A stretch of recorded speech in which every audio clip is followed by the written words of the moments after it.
you. Connect Care Cure, Nizamabad's first doctor appointment booking app. Find your trusted doctor and book appointments in seconds.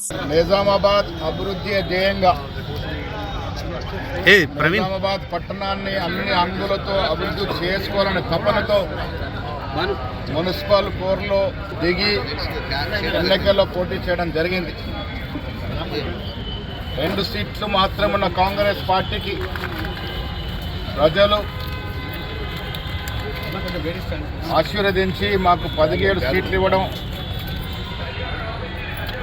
వాళ్ళ mayor ఎన్నికల్లో అభివృద్ధిని దృష్టిలో పెట్టుకొని Congress party రాష్ట్రంలో రేవంత్ రెడ్డి గారి నాయకత్వంలో ఇస్తున్నటువంటి అభివృద్ధి ఫలాలు నిజామాబాద్ జిల్లాకి పట్టణానికి అందాలి కాబట్టి ఇక్కడ కాంగ్రెస్ మేయర్ ఉంటే కొంత సులువుగా ఉంటుంది అనుకుని ఎన్నికల్లో పోటీ చేసి మాకు 17 సీట్లు ఇస్తే ఇవాళ ఎంఐఎం మరియు టీఆర్ఎస్ మద్దతుతో టీఆర్ఎస్లో గెలిచినటువంటి ఒక సభ్యులు కూడా కాంగ్రెస్ పార్టీకి మద్దతు ఇచ్చారు.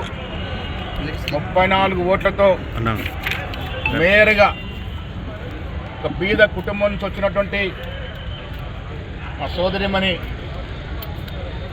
నా చిరకాల శిష్యుడు, కరాటేలో తర్వాత రాజకీయంలో నా శిష్యుడు రమేష్ కుమార్ భార్య ఉమారాణి గారి వల్ల మేయర్గా గెలుపొందినారు.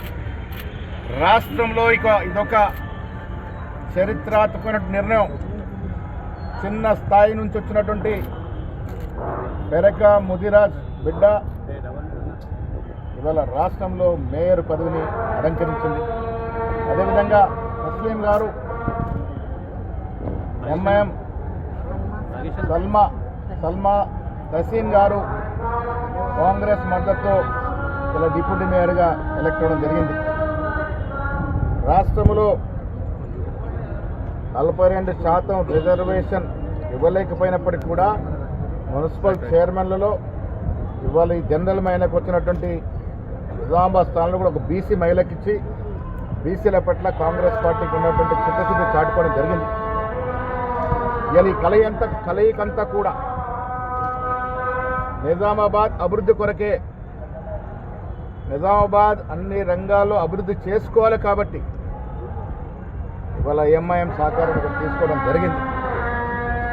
భవిష్యత్తులో నిజామాబాద్ పట్టణం అన్ని హంగులతో అభివృద్ధి చేసుకొని శబాషి అనిపించుకునే విధంగా నిజామాబాద్ పట్టణాన్ని తీర్చిదిద్దాం. ఈ ఎన్నికలకు సహకరించిన నిజామాబాద్ ఓటర్లందరికీ ఎంఐఎం టీఆర్ఎస్ గెలుపొందినటువంటి సభ్యుల సహకారం, అన్ని రకాలుగా సహాయ సహకారాలు అందించినటువంటి రాష్ట్ర ముఖ్యమంత్రి రేవంత్ రెడ్డి గారికి, జిల్లా నాయకులు భూపతి రెడ్డి గారికి, సుదర్శన్ రెడ్డి గారికి, షబీర్ అలీ గారికి, ఎన్నికల పరిశీలకులు ఇక్కడ ఉండి మకాం వేసి మా అందరినీ సజావుగా కోఆర్డినేట్ చేసినటువంటి మా అన్న ఉత్తమ్ కుమార్ రెడ్డి గారికి, జిల్లా కాంగ్రెస్, పట్టణ కాంగ్రెస్, మిగతా వర్గాలందరికీ కూడా మనస్ఫూర్తిగా ధన్యవాదాలు. కుమార్ గారు రాణి గారి నేతృత్వంలో నిజామాబాద్ అన్ని రకాలుగా అభివృద్ధి చెందాలని ఆశిస్తా ఉన్నాం. సరే, మా ప్రధాన ఎజెండా ఎంఐఎం మీద మేము పోటీ చేశాం. 5 సీట్లు మేము ఎంఐఎం మీద గెలిచాం. లోపాయి గారి పొత్తు కాదు. ఎన్నికలైన తర్వాత ఇవాళ బీజేపీ రాష్ట్రంలో ఎక్కడా లేదు. ఎలాంటి అభివృద్ధి తీసుకొస్తారు? మన నిజామాబాద్ ప్రజలకు అభివృద్ధి కావాలి కాబట్టి ఇవాళ ఎంఐఎం సహకారం తీసుకోవడం జరిగింది. చాలా చోట్ల అభివృద్ధి ధ్యేయంగా నడుస్తున్నట్టు మున్సిపాలిటీలు, కార్పొరేషన్లు రకరకాల అభ్యర్థుల యొక్క సహకారం తీసుకుంటా ఉన్నారు. ఎలా అనైతికమవుతుంది? మీరు ఎన్నికల్లో మతాలని, కులాలను రెచ్చగొట్టి ఇవాళ నిజామాబాద్లో మాకున్న సమాచారం ప్రకారం 27 సీట్లు గెలవాలి మేము. మీరు మతాన్ని రెచ్చగొట్టి మా ఓట్లు కొంత కింద మీద చేసినా ప్రజలు సరైన తీర్పు ఇచ్చినారు కాబట్టి ఇవాళ నిజామాబాద్ మేయర్ కాంగ్రెస్ పార్టీ కైవసం చేసుకుంది. భవిష్యత్ ఎలక్షన్స్ కూడా మీరు కలిసే పోటీ చేసే అవకాశం ఉందా? అసెంబ్లీ ఈ ఎన్నికకు మాత్రమే ఇది పరిమితము. మళ్ళీ చెప్తా ఉన్నాను, మేము ఎంఐఎంతో లోపాయి కొరపందం ఎంఐఎంతో పోటీ చేశాం. ఇవాళ వారు కూడా నిజామాబాద్ పట్టణ అభివృద్ధి కావాలి కాబట్టి మాతో చేతులు కలిపినారు. అభివృద్ధి కొరకు కలిసినాం. ఇది ఇక్కడ ఉన్నటువంటి వాస్తవ పరిస్థితి. మీరు టర్మ్ కంప్లీట్ కాదని కూడా చెప్తున్నారు అరవింద్ గారు. మీ టర్మ్ కంప్లీట్ కాదు, ఈ మున్సిపల్ టర్మ్ కంప్లీట్ కాదు అని చెప్తున్నారు. అసలైన మాటలకు నేను జవాబు చెప్పను. ఏంటి ఆయన చెప్పేది? ఆయన ఎవరు టర్మ్ కంప్లీట్ కాదని చెప్పడానికి? రాజకీయాల్లో ప్రజలు ఎన్నుకున్నటువంటి వ్యక్తులు వీళ్ళు. 5 ఏళ్ల కోసం ఎన్నుకున్న వ్యక్తులు.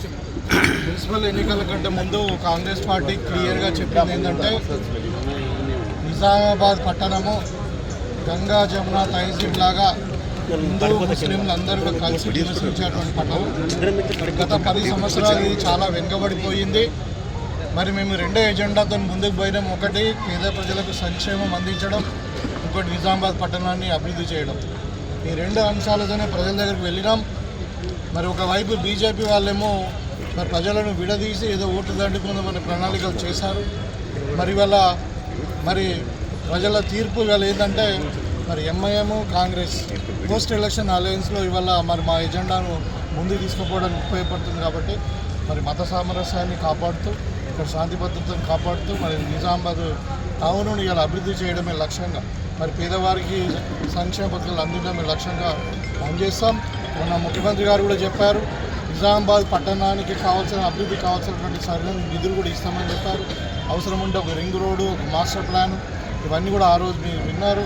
కాబట్టి మా లక్ష్యం ఒకటే, నిజామాబాద్ పట్టణాన్ని శాంతి భద్రతలు కాపాడుతూ అభివృద్ధి తీసుకోకపోవడం. ఇవాళ అరవింద్ గారికి నేను అడుగుతా ఉన్నాను, మీరు 7 ఏళ్ళు ఎంపీగా ఉన్నారు, మరి ఒక చిన్న పైసా నయా పైసా కూడా కేంద్రం నుండి నిజామాబాద్ టౌన్కి తీసుకుని రాలేదు. మరి ఇవాళ ఇది ఇక్కడనే కాదు, ఇవాళ రైట్ ఫ్రంట్ కూడా ఈ పార్లమెంట్ ఎక్కడి నుండి ఉంది? జగిత్యాల, కొరుట్ల, మెట్పల్లి, భీమ్గల్, ఆర్మూర్, నిజామాబాద్ మున్సిపాలిటీ ప్లస్ ఇవాళ బోధన్ మున్సిపాలిటీ. ఎక్కడ కూడా బీజేపీ ఉనికి లేదు. ఇక్కడ ఏదో ప్రయత్నం చేశారు ప్రజలను విడగొట్టడానికి, కానీ ఇవాళ అరవింద్ అనే ఎంపీ ఇవాళ టోటల్గా ఫెయిల్యూర్ అని చెప్పి నేను చెప్తా ఉన్నాను. కాబట్టి ఇవాళ ఈ మతాల పేరు మీద లేకుంటే దేవుని పేరు మీద ఓట్లు అడగడం మీరు మానండి. ప్రజల అభివృద్ధి గురించి మాట్లాడండి. మీరు ఇదేదో చేసింది ఉంటే చెప్పండి, లేకుంటే ఇవే ఫలితాలు ఉంటాయని చెప్పి సందర్భంగా అరవింద్ గారికి హెచ్చరిస్తారు.